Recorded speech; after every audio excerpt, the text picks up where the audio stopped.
2021년 5월 21일 금요일에 하나님 앞에 드리도록 하겠습니다. 우리 찬송 같이 드리도록 하겠습니다.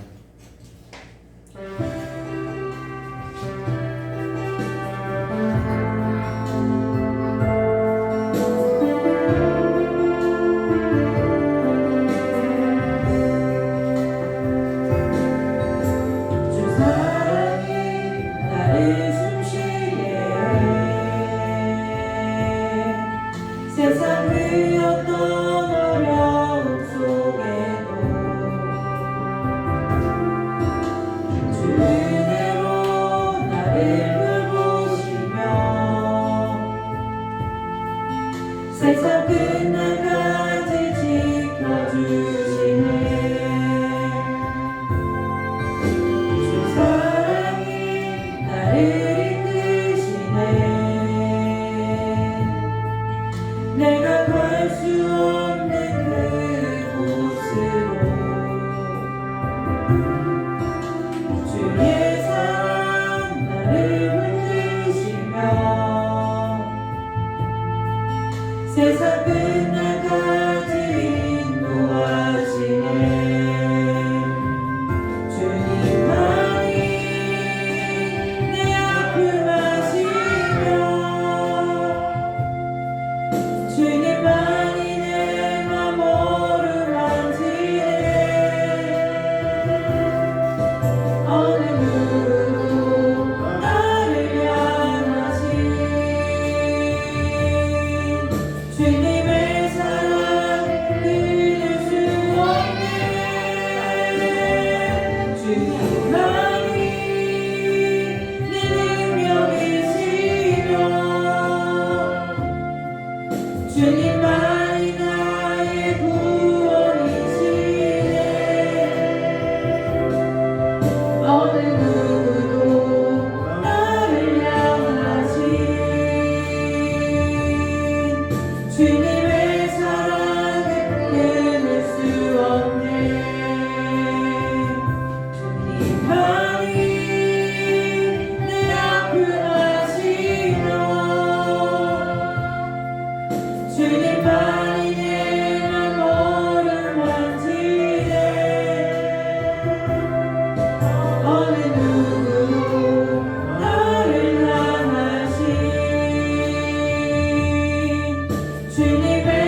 예배가 이제 불에 다 전수됐어요.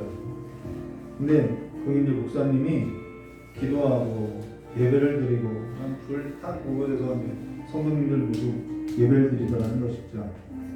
근데 사모님이 이 카메라를 비춰줬는데 얼마나 울었는지 눈에 이 밑에가 막 이렇게 다 텄어요.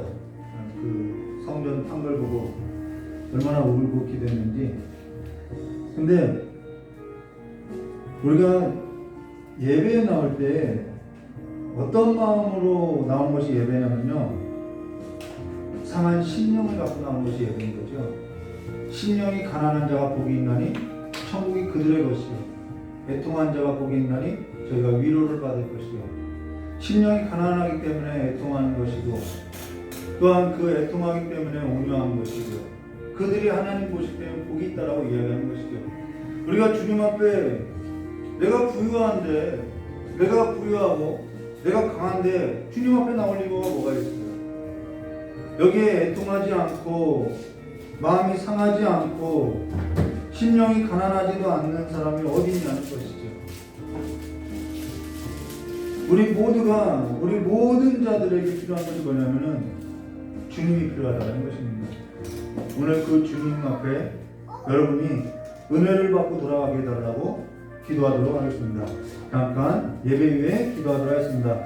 좋으신 하나님 아버지, 오늘도 주님이 필요해서 주님 앞에 나왔고 우리가 붙들 것이 없고 연약하여서 오직 주님만 바라보고 있사오니, 우리가 주님 앞에 소재미는 아버지여 거지와 같사오니 이 시간에 그 빈손으로 아버지 앞에 나온 우리 귀한 그 심령이 가난한 그 빈손 가득히 아버지께서 채워주셔서 우리의 가슴에 다시 한번 손을 넣고 다시 한번 손을 내밀었을 때 우리 가슴도 치유받고 회복되고 우리 손도 하나님 앞에 치유받고 회복된 자들로서 하나님의 나라를 소유한 백성들로서 일어나 걷는 자들 될 수 있도록 저 역사해 주시옵고, 우리가 마음이 부유하다고 우리가 내 삶이 주님 없이도 살아갈 수 있다고 그와 같이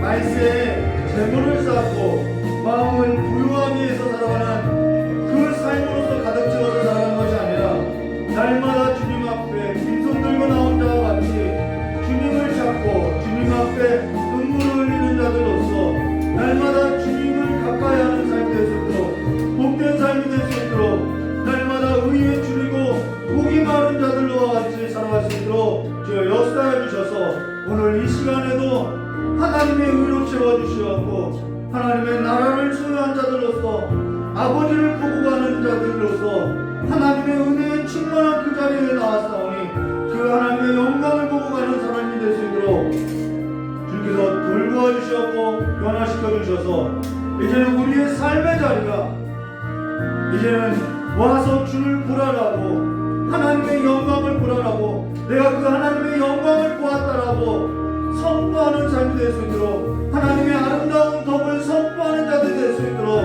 주님께서 복을 내려주시길 간절히 원하오며 기하오신 예수님의 이름으로 축복하며 기도드리옵나이다. 좋으신 하나님 아버지, 날마다 예배를 드려도 아버지의 영광을 알지 못하고 돌아가서 아버지의 영광 가운데 선포하는 삶이 되지 않은 그러한 삶이 아니라 이제는 아버지의 영광 가운데 영광을 보고 아버지의 영광을 보고 떠나는 삶이 될 수 있도록 우리의 그 자리를 털고 일어나는 삶이 될 수 있도록 주님께서 이 예배 가운데 복을 내려주시길 간절히 원하오며 기하오신 예수님의 이름으로 축복하며 기도드리옵나이다. 우리 사도신경 하심으로 신앙고백하도록 하겠습니다.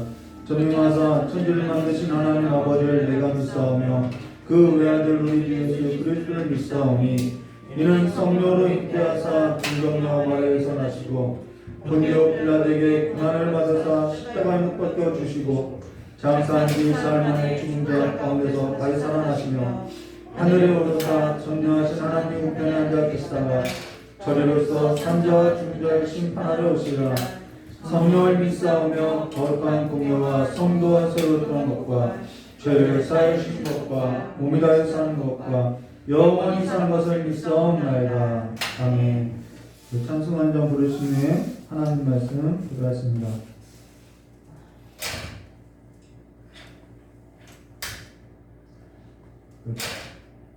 찬송 부르시면서요, 늘 하던 대로 습관을 따라서 늘 하던 대로요, 우리 이경진 목사님 기도해 주시겠습니다.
기도하도록 하겠습니다. 우리의 힘이 되시고 우리의 삶의 주인 되시는 하나님 아버지, 이 시간 우리가 여러 가지 모양으로 세상에 살다가 하나님께서 우리의 마음을 주관하여 주셔서 예배의 자리로 불러주시니 감사합니다. 우리가 어떠한 마음과 어떠한 모습과 어떠한 형편으로 이 시간에 왔든지 아버지와 우리가 갖고 온 그 모든 것들을 십자가 아래 내려놓고 주님께서 주시는 위로와 주님께서 주시는 은혜와 힘을 받는 귀한 예배가 될 수 있도록 주님 우리에게 이 시간 복주시기를 간절히 원하옵나이다. 하나님 아버지, 우리를 또한 이제 말씀을 주셨는데 아버지, 그 말씀을 들을 때에 우리가 마땅히 들을 수 있는 은혜를 허락하여 주시옵소서. 아버지, 말씀을 들을 때 그 말씀이 그냥 말씀이 아니라 우리의 삶의 길이 되고 우리의 삶에 살아가는 이유가 되고 우리의 삶에 살아가는 방법이 될 수 있는 그 지혜가 우리 가운데 있는 내주하시는 성령 하나님으로 말미암아 아버지, 이 시간 말씀을 들을 때 은혜 위에 은혜가 넘치는 시간 될 수 있도록 주님 축복하여 주옵소서. 깨닫게 하여 주시고 우리의 삶에 가야 할 방향이 보여지게 하시고 우리의 삶을 주님께서 말씀으로 깨우치시고 일으키실 때에 그 말씀을 쫓아 일어날 수 있는 믿음을 허락하여 주시기를 간절히 원합니다. 아버지, 귀한 말씀을 전할 우리 귀한 목사님 영육간의 강건함 뿐만 아니라 이 시간에 하나님의 말씀을 대언할 종으로 세우셨사오니 아버지의 말씀을 아버지의 마음으로 대언하기에 부족함이 없도록 주께서 지혜와 명철을 더하여 주시고 아버지, 듣는 우리에게도 동일한 마음을 주셔서 아버지, 이 시간에 온 모든 심령마다 한 심령도 거저 돌아가는 심령이 없고 꼭 하나님 앞에 받고 아버지 답을 얻고 얻어야 할 것들을 얻고 돌아가는 귀한 백성들 다 될 수 있도록 주님 이 시간 우리의 마음과 생각과 우리의 모든 것을 다 드려 주 앞에 집중할 수 있도록 주님 우리를 깨워주시기를 간절히 원하오며 거룩하고 존귀하신 예수 그리스도의 이름으로 감사하며 기도드리옵나이다. 아멘. 히브리서 4장 16절에서부터 14절부터 16절 말씀 드렸습니다. 히브리서 4장 14절에서부터 16절까지 말씀을 한 절 한 절 기도하고 마지막 절은 우리 합독하도록 하겠습니다. 다 찾으신 줄 알고 제가 먼저 기도하도록 하겠습니다. 그러므로 우리에게 큰 대제사장이 계시니 승천하신 이 곧 하나님의 아들 예수시라. 우리가 믿는 도리를 굳게 잡을지어다. 우리에게 있는 대제사장은 우리의 연약함을 공정하지 못하시니가 아니요 모든 일에 우리와 똑같이 시험을 받으시니로되 죄는 없으시니라. 함께 하겠습니다. 그러므로 우리는 유일하심을 받고 때에 따라 돕는 은혜를 얻기 위하여 은혜의 보좌 앞에 담대히 나아갈 것입니다. 아멘. 기도하도록 하겠습니다. 좋으신 하나님 아버지, 이제는 땅에 거하여서 살아가는 삶이 아니라 우리의 신인권이 하늘에 있고 우리의 삶이 그리스도 예수 안에서 함께 하나님 앞에 하늘에 앉은 자들이 되었사오니 그 하늘에 속한 삶으로서 살아갈 수 있도록 복을 허락하여 주시길 간절히 원하오며 눈 떠지게 하여 주시길 간절히 원하오며 듣게 하여 주시길 간절히 원하오며 겨우신 예수님의 이름으로 축복하며 기도드리옵나이다. 히브리서 4장 14절과 16절의 말씀으로요, 승천한 삶을 사는 자라는 제목으로 함께 기도하였습니다. 신앙이란 힘든 싸움이라고 할 수 있죠. 신앙이란 힘든 싸움이라고 하면 정말 힘든 싸움이라고 할 수 있죠. 그러나 또 신앙은 하나님의 국률로 살아가는 삶이라고 하면은 하나님의 은혜 없이는 살아갈 수 없는 삶이라고도 할 수 있겠죠. 사실 신앙이라는 것은요, 노래 가사처럼 내 힘이 아닌 내 힘만으로 아닌 우리 하나님의 은혜로 사는 삶을 신앙이라고 한다는 것이죠. 그러다 보니까 사실 내 뜻이 아니라 내 힘을 빼고 사는 것이 신앙으로 내 힘을 빼는 것이 힘들다고 하면은 힘들 수 있다라는 것 같아요. 내 힘이 빠지지 않고 내 뜻이 꺾이지 않기 때문에 우리가 신앙을 하기에 힘들었다라는 것이죠. 그러다 보니까 사실 내 뜻이나 내 힘을 빼고 사는 것이 신앙이다라는 것이죠. 그러나 내 뜻이 아니고 내 뜻이나 내 힘이 아닌 하나님의 뜻이나 하나님의 힘으로 살아가는 삶이라고 한다면은 그는 하나님 없이 살아갈 수 없는 삶으로서 그냥 하나님이 내 힘이 되어 주신다는 것이죠. 그렇기 때문에 신앙이라는 것은요, 무엇을 말하냐면 삶의 기반을 어디에 두고 사느냐, 그 싸움임을 말해주는 것입니다. 기초 싸움이라고 늘 이야기했던 것처럼 우리의 삶의 기반을 어디에 두고 살아가느냐, 그 싸움이 있다는 것이죠. 그러면은 우리 14절 말씀 보도록 하겠습니다. 그러므로 우리에게 큰 대제사장이 계시니 승천하시는 이 곧 하나님의 아들 예수시라. 우리가 믿는 도리를 굳게 잡을지어다. 이게 히브리서의 핵심 구절인데요. 여기 보시면은 대제사장이면 대제사장인데 원래 대제사장이면 그냥 대제사장이죠. 큰 제사장들 중에서도 가장 큰 제사장이 대제사장이라는 것입니다. 근데 여기 우리에게 큰 대제사장이 계시니라고 큰이라는 수식어가 붙어 있다는 거예요. 이는 히브리 저자가 몰라서 쓴 것이 아니라 목적을 가지고 의도적으로 큰이라는 수식어를 붙여서 큰 대제사장이 계시니라고 말하고 있다는 것이죠. 그게 뭐냐면요, 히브리서 7장 11절 말씀해 보시면은 레위 계통의 제사 직분으로 말미암아 온전함을 얻을 수 있었으면 백성이 그 아래에서 율법을 받았으니 어찌하여 아론의 반차를 따르지 않고 멜기세덱 반차를 따르는 다른 한 제사장을 세울 필요가 있느냐라는 말로서 아론의 반차를 따르지 않은 더 큰 대제사장이 있다는 것을 보여주고 있다는 것이죠. 우리가 대제사장이라고 하면 아론의 반차를 따라야 하는 것이죠. 근데 이 히브리 저자는 아론의 반차를 따르지 않은 더 큰 대제사장이 있다라고 비교급으로 이야기했다는 것입니다. 우리가 히브리서를 읽을 때 잊지 말아야 할 것이 뭐냐면요, 예수 그리스도의 위대하심을 전달하고자 한다는 거예요. 예수 그리스도의 그 위대하심에 있어서 전달하고자 이 글을 쓰고 있다는 것이죠. 그러면서 우리에게 큰 대제사장이 계시니라고 이야기했다는 것입니다. 그러고 나서 뭐라고 하냐면은 쓸까요? 큰 대제사장. 근데 이분이 누구냐면은 승천하신이라고 이야기했다는 거예요. 승천하신. 이분이 승천하신이라고 이야기하고 있죠. 자, 근데 우리가 승천하면은 사도행전 1장 9절의 말씀으로 이 말씀을 마치시고 그들이 보는데 올려져 가시니 구름이 그를 가려 보이지 않게 하더라라는 것으로서 단지 예수님께서 죽으시고 부활하신 후에 하늘로 올라가신 것으로서 승천한 것으로서 생각한다라는 것이죠. 근데 사실 그게 아니라는 거예요.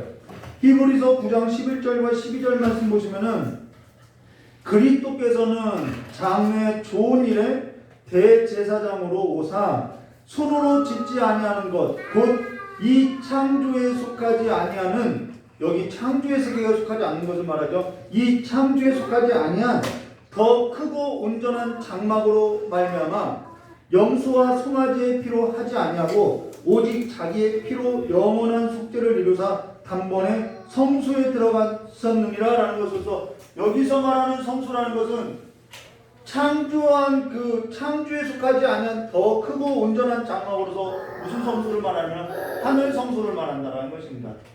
하늘에 있는 성소를 말하는 거예요. 곧 이 창조에 속하지 아니하고 더 크고 온전한 장막 하늘 성소를 말한다는 것입니다. 그리고 염소와 송아지의 피로 하지 아니하고 이건 땅에서 한 거죠. 오직 자기의 피로 영원한 속죄를 이루사 단번에 성수에 들어가셨느니라 라는 것으로서 여기서 단번에라는 것은 어떤 개념이냐면요, 영 단번이라는 거예요. 이전에도 없었고 이후에도 없는 영원한 단번인데 그 영 단번이 뭐냐면은 속죄의 효력이 있어서도 영원히 미친다라는 거예요.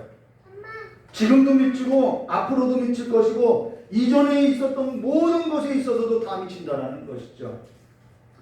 그래서 더는 속죄에 의한 희생의 제사가 필요하지 않다라고 말한다는 것입니다.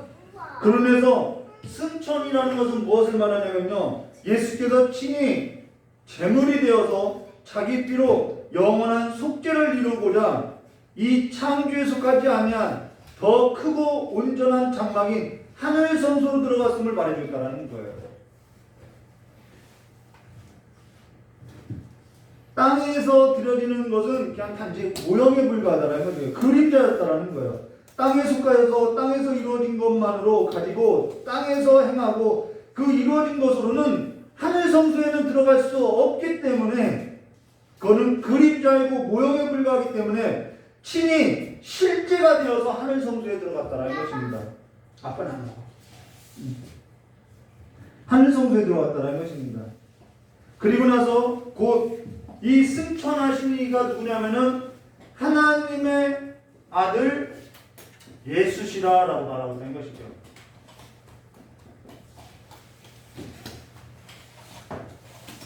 달리 말하면요, 승천이라는 것은 뭐냐면은 또 다르게 말하면 이렇게 말할 수 있어요. 아버지께서 제물이 된 자기 아들을 아버지의 그 가장 깊은 그 성수에, 하늘에 있는 그 성수에 그 아버지께서 제물이 된 자기 아들을 아버지 품 안으로 이렇게 받아들인 사건이라는 것이죠.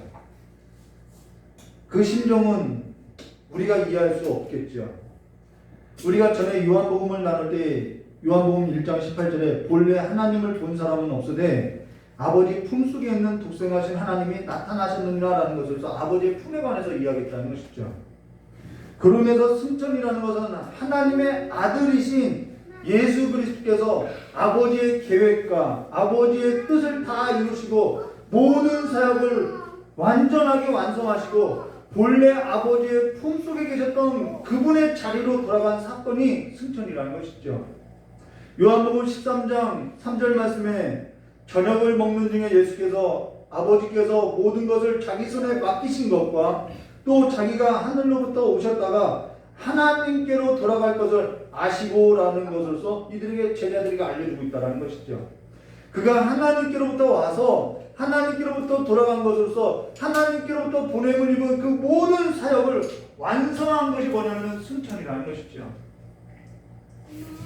예수 그리스도의 삶이라는 것은요, 단 한 번도 자기 뜻대로 자기의 그 주장을 가지고 자의적으로 능동적으로 살았던 적이 없어요. 보내신 이로 말미암아 보내신 뜻을 이루고 수동적으로 살아왔다는 것입니다. 그래서 예수님의 삶이라는 것은요, 내가 나를 위해서 살지 않고 보내신 이를 위해서 산다라고 이야기하고 있다는 것이죠. 나는 아버지가 일하지 않으면 아무것도 할 수 없다라고 말하고 있다는 것이죠. 그렇게 아버지 품 안에서 살았음을 보여주고 있다는 것이죠. 승천이라는 것은요, 예수 그리스도 안에서 산 소망을 가지고 살아가는 성도들의 삶에 있어서 실제적인 본질적인 삶임을 말해줬다는 것입니다. 우리는 날마다 십자가 안에서 십자가 얘기하는 거 맞아요. 근데 그 십자가가 우리의 삶을 어디로 인도냐면은 이 하늘 성소에 살아가는 실제적인 삶으로 우리를 인도한다라는 거예요. 그래서 우리는 하늘의 시민권을 가진 성도임을 말해줬다는 것입니다. 그러면 우리의 시민권이 하늘에 있는데 우리가 시민권을 하늘에 둔 삶으로서 살아가느냐? 이 질문을 해야겠지요. 우리는 땅에서 그냥 어떠한 제사를 드리는 그런 종교적인 삶을 살아가는 삶이 아니라는 거예요. 실제로 아버지 품 안에서 하늘의 시민권자들로서 하늘에 속하여서 살아가는 자들이라는 것입니다. 우리의 기반이, 우리의 삶이 하늘에 있다는 거예요. 그런데 우리가 내 하늘로부터 내쫓김 당하는 자와 같이 살아갈 수 있겠냐는 것이죠. 로마서 11장 35절과 36절에 누가 주께 먼저 드려서 갚으심을 받겠느냐? 이는 만물이 주에게서 나오며 주로 말미암고 주에게로 돌아감이라. 그에게 영광이 세세토록 있을지어다. 아멘. 여러분, 모든 만물이요 주에게서 나오고 주로 말미암고 주에게로 돌아가는 삶, 이것이 예수님께서 아버지로부터 보냄을 받고 아버지의 뜻을 이루고 아버지께로 돌아가는 삶, 예수 그리스도 안에서 살아가는 모든 삶이 이 삶의 방식으로서, 이 삶의 패턴으로서 살아간다는 것이죠. 만물이 주에게서 나오고 주로 말미암고 주에게로 돌아갑니다. 이게 승천이라는 것입니다. 그러기 때문에 신자의 삶이라는 것은요, 종교에 의해서 이 땅에서 경쟁을 하고 종교에 의해서 과열을 하고 과잉이 아니라 하나님께서 내게 맡겨준 그 삶을 살면은 잘 산다라고 말할 수 있다는 거예요. 내게 맡겨준 삶만 살아내도 잘 산 삶이라는 것이죠. 내가 많은 업적을 쌓지 않아도 그가 하나님께서 시키신 일을 잘 해내면은 잘 살았다고 말할 수 있다는 것입니다. 신앙이라는 것은 어떤 업적을 이렇게 쌓는 싸움이 아니라 하나님께서 내게 맡겨준 삶에 있어서 다 이루었다라고 말씀한 그 삶 속에서 다 마치고 가는 것이 잘 사는 삶이라는 거예요. 우리는 교회 일이라고 하면은 일을 해야 한다고 하면 계속 어떠한 일적인 것으로서 생각하는데 성경의 일이라고 하는 것은요, 그리스도의 몸으로서, 지체된 몸으로서 살아내는 삶을 일이라고 한다는 것이죠. 그러기 때문에 비교할 것도 없고 너가 잘했네, 내가 못했네 판단할 것도 없이 하나님께서 내게 맡겨주신 삶, 내가 하늘에 속하여서 살아가는 삶을 살아내면은 잘 사는 삶이라는 것입니다. 판단은 내가 하는 것이 아니라 하나님께서 하실 몫이라는 거예요. 그러고 뭐라고 이야기하죠? 승천하시니 그가 하나님의 아들이래요. 근데 그가 곧 예수시라고 말씀하고 있죠. 하나님의 아들의 이름이 뭐냐면 예수라는 거예요. 마태복음 1장 21절로 아들을 낳으리니 이름을 예수라 하라. 이는 그가 자기 백성을 그들의 죄에서 구원할 자이심이라 하니라 라고 이야기하고 있죠. 근데 우리가 속량을 받았어요. 근데 지금 그게 나와 무슨 상관이 있냐고 이렇게 말할 수도 있겠죠. 지금 그게 그분이 승천하시고 하나님의 아들이시고 그분이 자기 백성을 죄에서 사하시는 구원할 자인데 그게 지금 나하고 무슨 상관이냐. 지금 내 처지가 힘들고 내가 지금 내가 처한 상황이 어려운데 그게 무슨 나하고 무슨 연관이냐. 그렇게 살아갈 수 있겠다라는 거예요. 그게 지금 내 처지와 형편에 있어서 뭐 뾰족한 수가 있겠느냐라고 할 수 있겠다라는 것이죠. 근데 우리가 여기 뭐라고 이야기하면요, 우리가 믿는 도리를 굳게 잡을지어다 라고 이야기하고 있다는 것입니다. 믿는 도리가 뭐냐? 어떠한 가르침, 어떠한 비법, 어떠한 비결이 아니에요. 계속해서 이 믿는 도리에 있어서 교회가 어떠한 가르침이나 어떠한 방법이나 어떠한 비결을 이야기하는데요, 여기서 믿는 도리는 딱 한 가지예요. 앞서서 계속 이야기했잖아요. 예수 그리스도가 우리가 믿어야 할 믿는 도리가 예수 그리스도라는 거예요. 승천하시니 하나님의 아들 예수시라. 그분이 믿는 도리라고 이야기했다는 것입니다. 믿는 도리라는 것은 지금까지 언급했던 하나님의 아들 예수시라라는 거예요. 예수를 굳게 잡고 살라는 얘기로서 이야기했다는 것이죠. 예수로부터 흘러 떠내려가지 말 것을 당부하고 있다는 것입니다. 그가 하늘 성소에 앉은 자로서 우리가 그에게 속하여서 그와 함께 하늘 성소에 있는 자로서 이제는 그 안에서 살 것을 이야기하고 있다는 것이죠. 그의 영광 가운데 살 것을 당부하고 있다는 것입니다. 그러면은 굳게 잡을지어다라는 것은 무슨 뜻이냐? 물에 빠진 사람이 있어요. 모든 사람이 죄악의 물에 빠졌지요. 거기서 사망이 선고된 거죠. 물에 빠진 사람이 있어요. 생명줄을 던졌다면은 물에 빠진 사람이 살 길은 오직 자기에게 던져진 생명줄 붙드는 것 그 한 가지밖에 없다라는 거예요.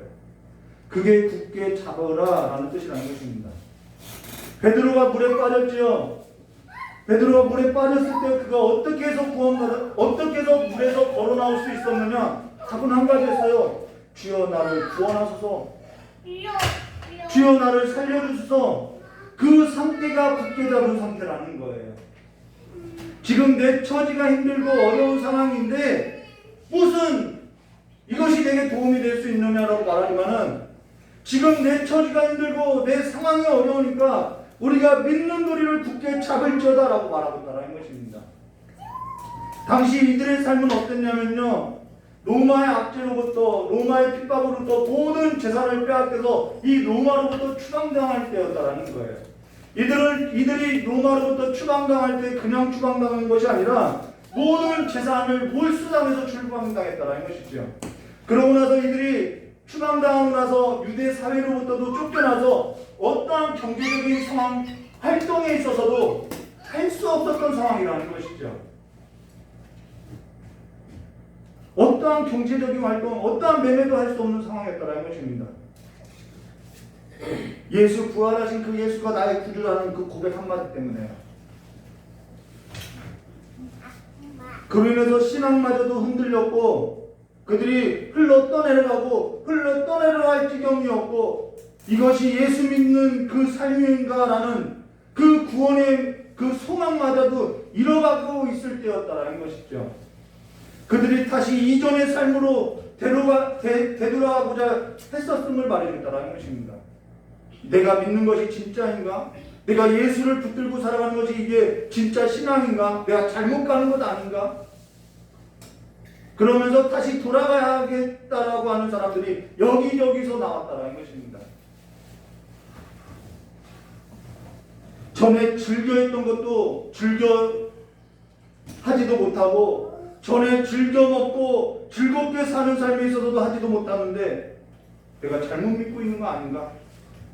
전에 즐기던 것을 먹고 살아야 하겠다라고 애굽으로 돌아가고자 했던 그들과 같이 고깃가마 밑에서 굴주와 마늘을 먹고 살았던 삶이 더 낫다라고, 바로 밑에서 살아야 하지 않겠냐라고 했던, 그렇게 흘러떠내라는 자들이 있었다라는 거예요. 신앙을 지킨다는 것은 쉽지 않지요. 내가 나이가 몇 살인데 신학을 하냐? 저 역시도 그러한 유혹이 있었어요. 네가 나이가 몇 살인데 신학을 하냐, 이 늦은 나이에. 지금에서 무엇 하느냐? 지금 내가 책임져야 할 사람들이 몇 명인 줄 아느냐? 남들은 돈도 잘 벌어오는데 이번에는 누구 아들은 어머니 집에 보일러 놔주었다라고 하더라. 이런 소리를 계속 듣고 살아간다는 것이죠. 근데 저라고 해서 그러한 삶에 있어서 부럽지 않았겠냐는 것이죠. 저라고 해서 그러한 삶에 있어서 흔들린 적이 없었겠냐는 거예요. 내가 신학을 해야 맞나? 흔들린 적이 없었겠냐는 거죠. 한두 번이 아니죠.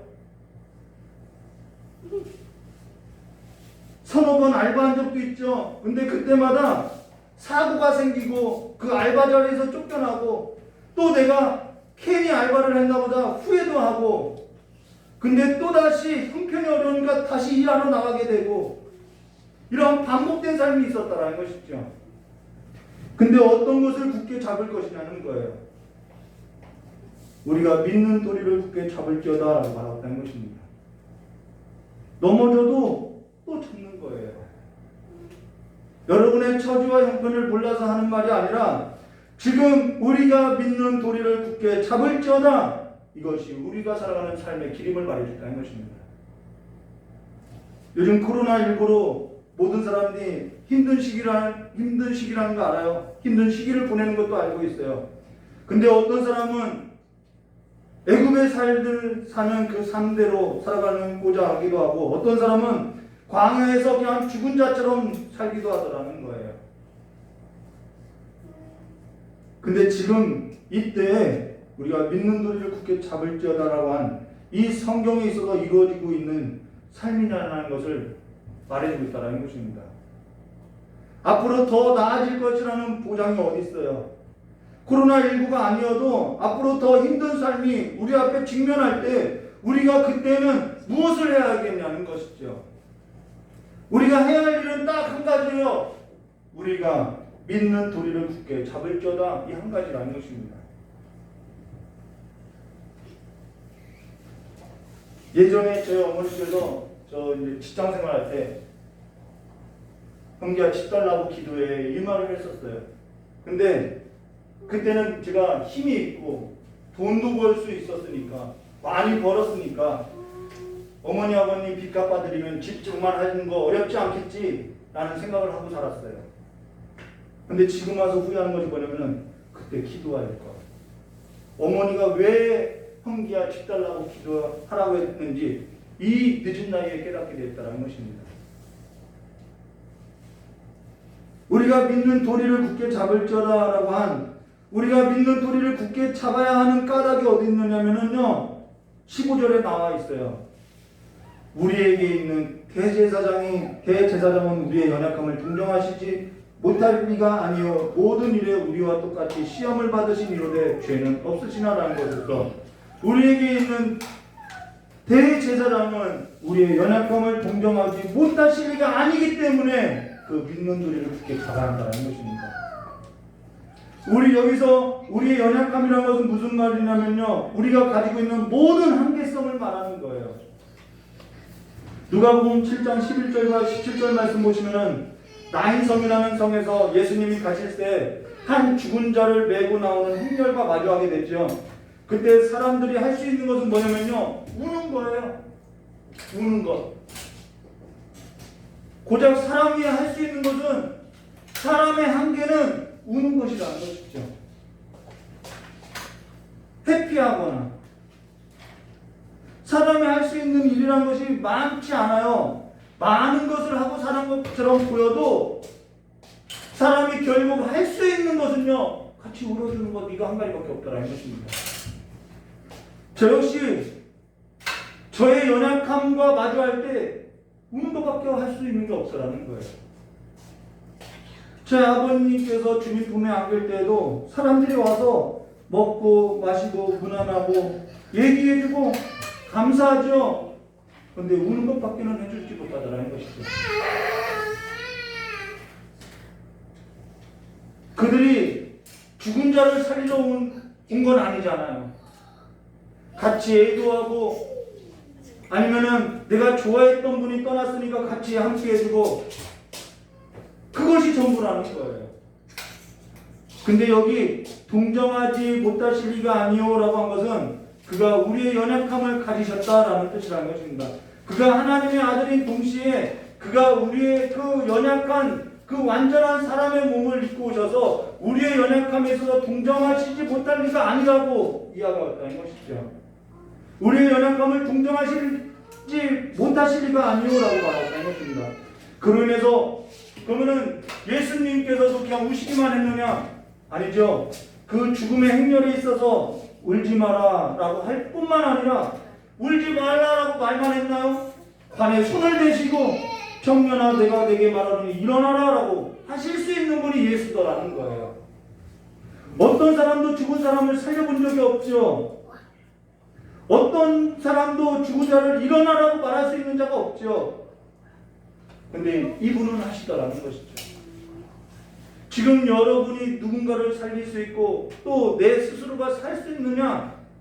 지금 여러분이 어려운 처지에 있어서 스스로 일어날 힘이 있느냐? 내가 스스로 살아날 힘이 있느냐? 내 뜻을 다 이루고 살아갈 것 같았으면 우리가 이 모습으로서 살지 않았겠죠. 그게 우리의 연약함이라는 것입니다. 근데 그 연약함 가운데 일어나라고 손을 내려주실 분이 예수 그리스도밖에 없다라는 거예요. 그렇기 때문에 우리가 믿는 도리를 굳게 잡을지어다라고 성경은 답을 제시해주고 있다는 것입니다. 모든 일에 있어서 그래서 예수가 답이라는 거예요. 근데 그가 모든 일에 있어서 우리와 똑같이 시험을 받으신 이로되 죄는 없으시리라라는 것으로서 죄가 없다라는 것입니다. 그러하기 때문에 우리의 중보자가 될 수 있다라는 거예요. 여러분 하나님께서 죄인의 기도를 들으시나요?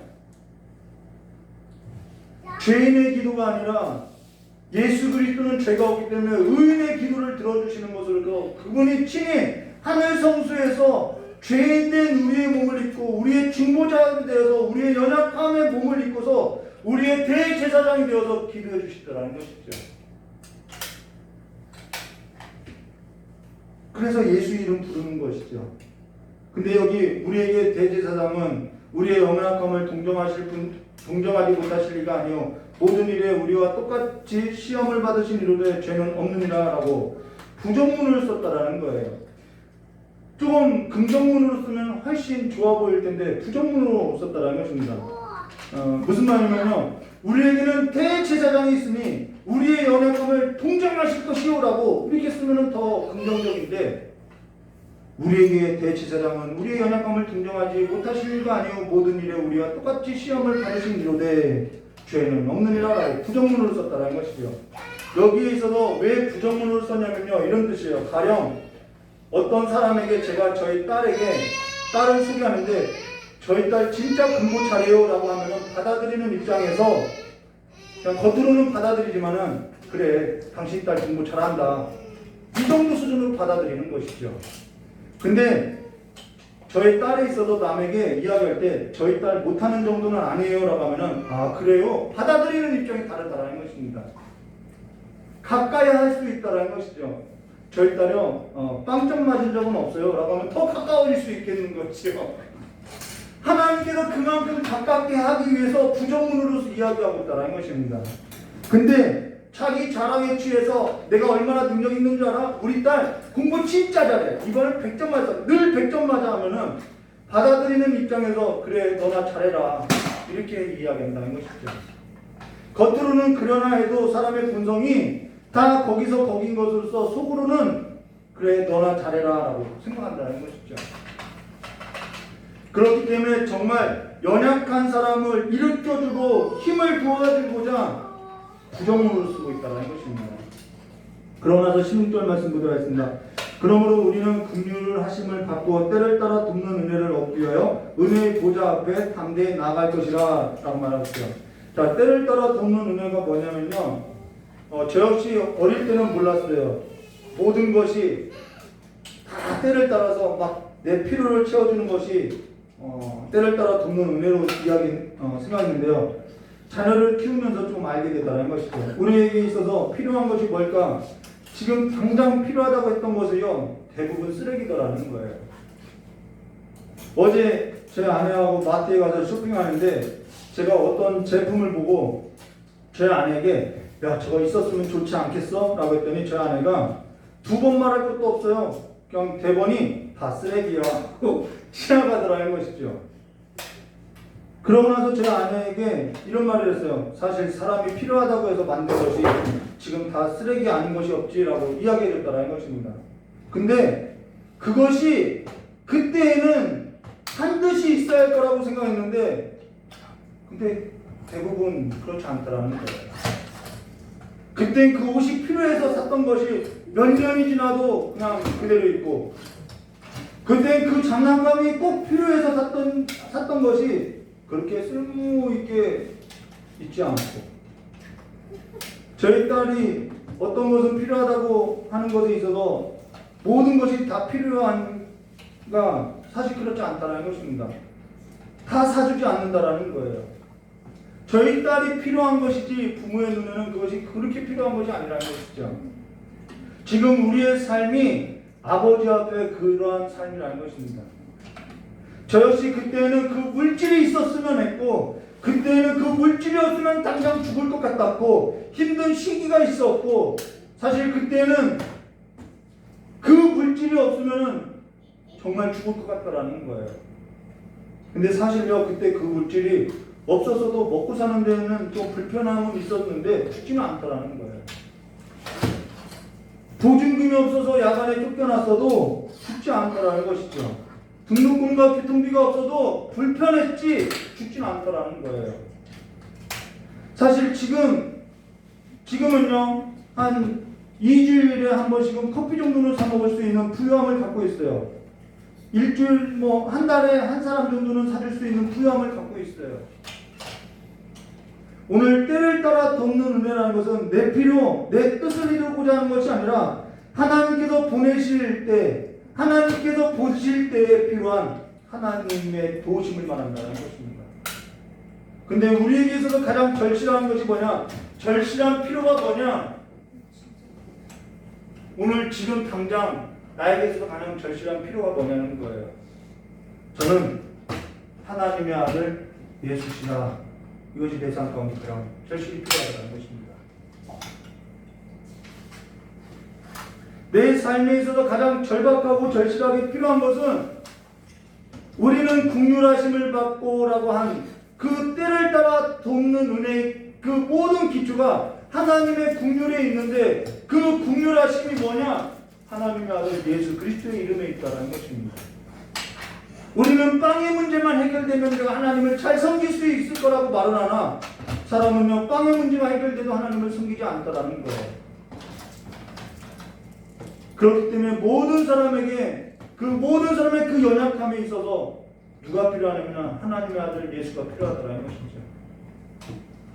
하나님의 아들 예수가 아니면은 하늘에 올려진 삶에 있어서 실제를 가지고 살지 못하는 것으로서 늘 땅에 머리를 두고 살 수밖에 없고 늘 땅에 머리를 두고 흘러 떠내려갈 수밖에 없고 물에 빠져 죽어가는 삶에 있어서 건져낼 자도 없고 구원에 있어서 소망마저도 없이 살아가는 삶으로서 세상 나라의 유혹에 있어서도 흘러 떠내려가는 삶으로서밖에는 살 수 없는 사람 인생이 바로 저와 여러분임을 말해줬다는 것이죠.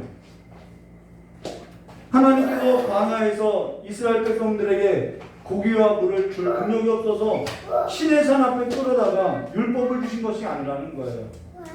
하나님께서 광야에서 이스라엘 백성을 가나안 땅으로 드릴 능력이 없어서 그들을 광야에서 죽게 하신 것이 아니라는 거예요.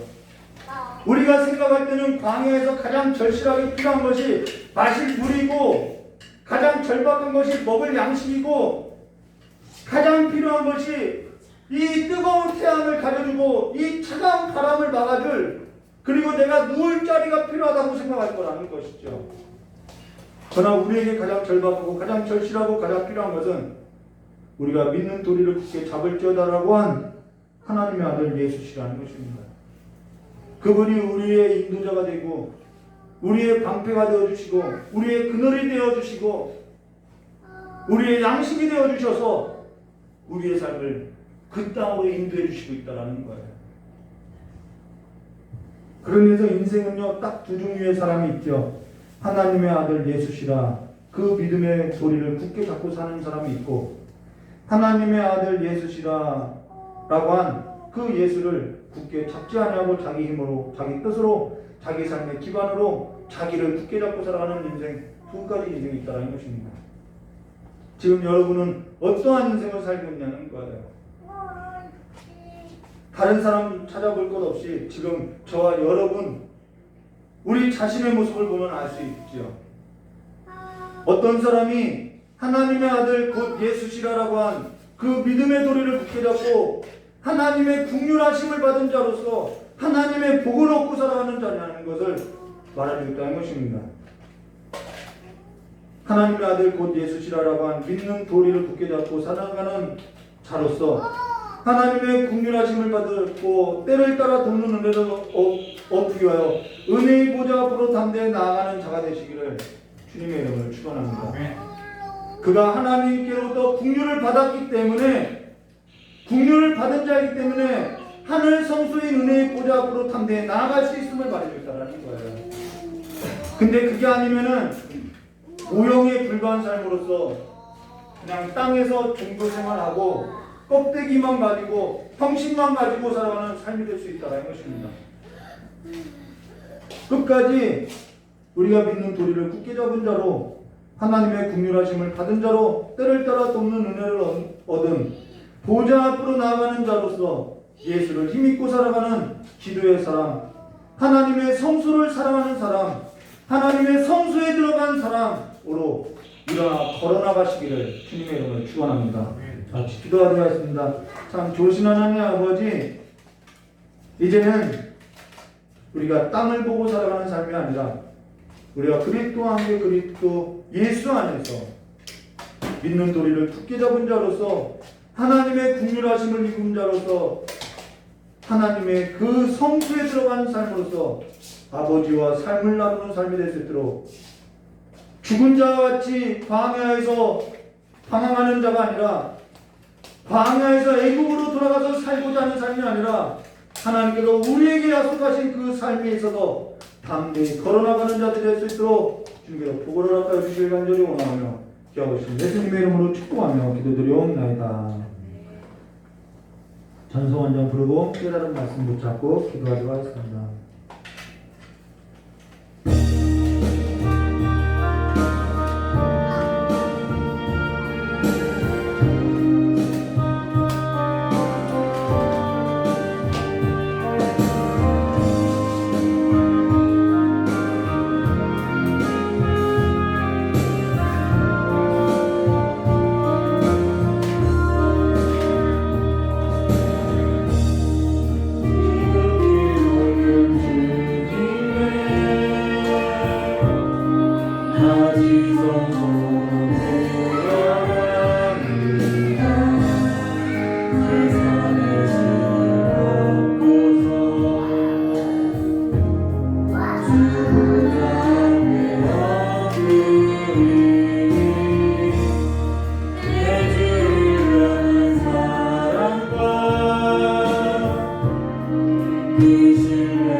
소망 다 회복하리니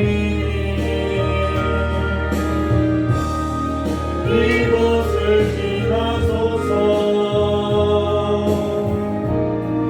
이곳을 만지소서 내 안에 죽어가는 모든 예배 나 사랑하리라. 다시 한번 고백합니다. 지극히 높은 주님의 높은 주님의 나 지성소로 들어갑니다. 세상의 신을 얻고서 주님 앞에 엎드리니 내 주를 향한 사랑과 그 신뢰가 사그러도 하늘로부터 이곳에 장막이 덮이네 이곳을 덮으소서 이곳을 비추소서 내 안에 무너졌던 모든 소망 다 회복하리니 이곳을 지나소서 이곳을 만지소서 내 안에 죽어가는 모든 예배 다 사랑하리라.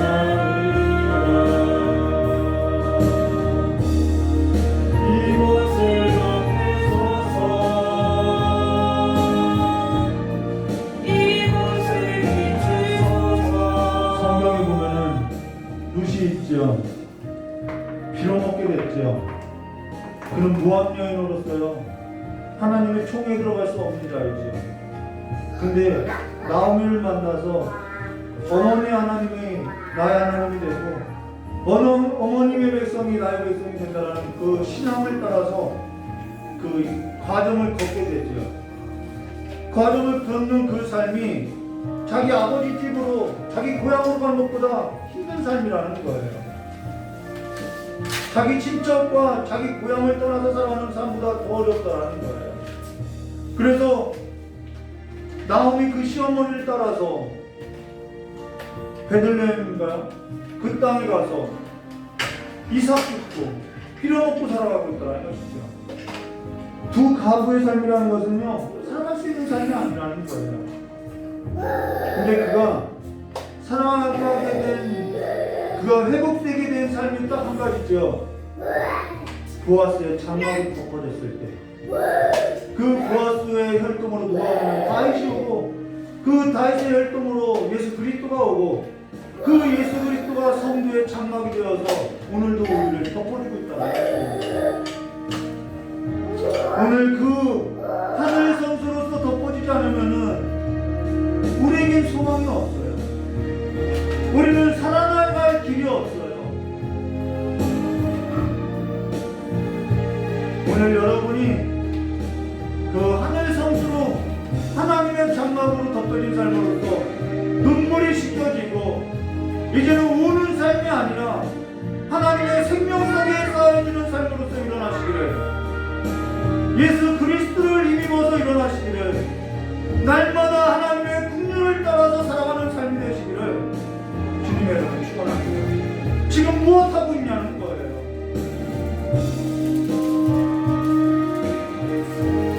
오늘 깨달은 말씀 붙잡고 다같이 주의 일장으로 기도하도록 하겠습니다.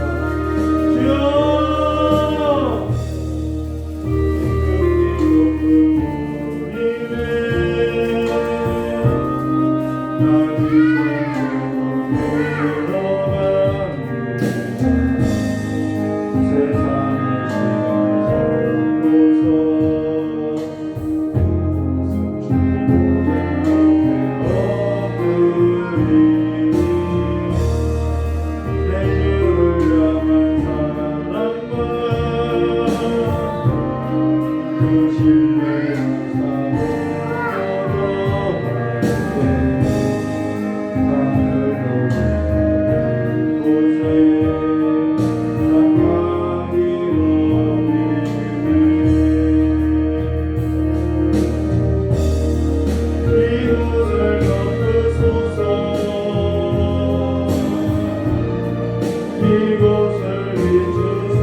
함께 살고자 하오니 주여 우리를 불쌍히 여겨주시고 우리의 삶을 지나치지 말아주시옵고 우리의 삶 가운데 찾아와 주셔서 함께 먹고 마시는 삶이 될 수 있도록 주여 이 시간에 우리를 불쌍히 여겨주시옵고 우리가 주님을 찾기에 산경과 같이 살 수 있도록 주여 역사해 주시길 간절히 원하며 기도하시며 예수님의 이름으로 축복하며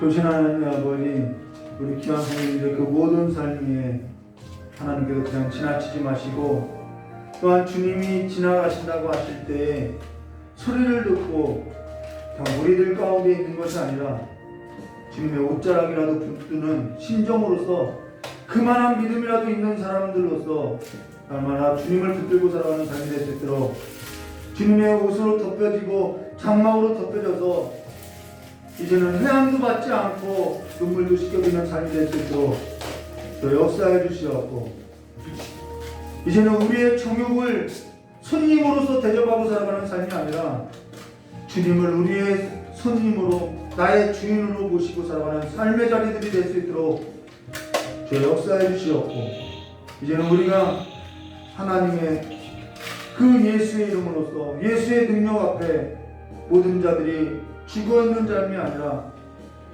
예수가 무슨 우리와 상관이 있냐라고 내 삶대로 살아가는 삶이 아니라 예수와 함께 먹고 살아가는 삶이 될 수 있도록 예수와 함께 누리는 삶이 될 수 있도록 주여 복으로 함께해 주실 간절히 원하오며 깨어오신 예수님의 이름으로 축복하며 기도드리옵나이다. 전에 제 어머니가 예배 중에 이런 얘기를 하는 거예요. 성령님이 그냥 지나가시더라. 예배 가운데 성령님이 그냥 지나가시더라. 그래도 그 성령님 내가 붙들라고 하는데 그냥 지나가시더라. 여러분 성령님이 예배 가운데 있는데 그냥 지나갈 수 있어요.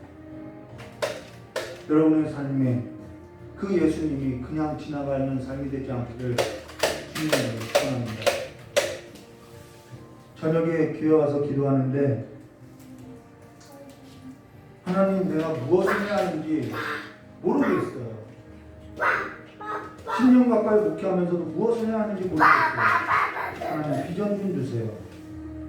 내가 무엇을 하고 살아야 하는지 가르쳐 주세요 라고 기도하고 또 기도했더니 아 내가 늘 붙들어야 할 것은 말씀이구나 라는 생각을 하게 됐어요.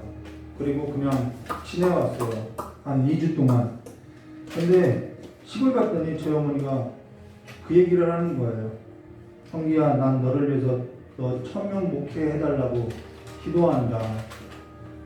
제가 기도한 내용이 없었으면 비전으로 안 받았겠지요. 아 이게 비전이었구나. 그다음부터 기도했어요. 하나님 나 천명 목회해주세요. 천명 목회해주세요. 그게 듣는 것이지요. 왜 그걸 비전으로 삼았냐면요. 다른 이유가 아니에요. 예전에 저희 어머니가 성기야 집 달라고 기도해라 이 말했는데 20년 동안 집 달라는 기도를 대충대충 하고 살았어요. 그때 그것이 너무나도 후회돼서 이제는 후회하는 삶 살지 않으려고 예수 이름으로 구해보려고. 그러니까 천명 목회가 중요한 것이 아니라 내 삶 가운데 후회되는 그 예수 이름 붙들려고 그 비전을 받았다라는 것입니다. 여러분의 삶 가운데 그 예수의 이름으로서 받는 기업이 있으시기를 주님의 이름으로 축원합니다. 그거 없으면은 구하시기를 주님의 이름으로 축원합니다. 이 시간에 주기도문으로 금요예배 마치고 돌아가셨습니다. 하늘에 계신 우리 아버지여 이름이 거룩히 분을 받으시며 나라의 마옵시며 뜻이 하늘에서 이루어진 것 같이 땅에서도 이루어지리라. 오늘 우리에게 일용할 양식을 주옵시고 우리가 우리의 죄진자를 사하는 것 같이 우리 죄를 사하여 주옵시고 우리를 시험에 들게 하지 마옵시며 다만 악에서 구하옵소서. 대개 나라와 권세 영광의 아버지께 영원히 싸움나이다. 아멘. 우리 하나님께 영광을 받돌리겠습니다. 감사합니다.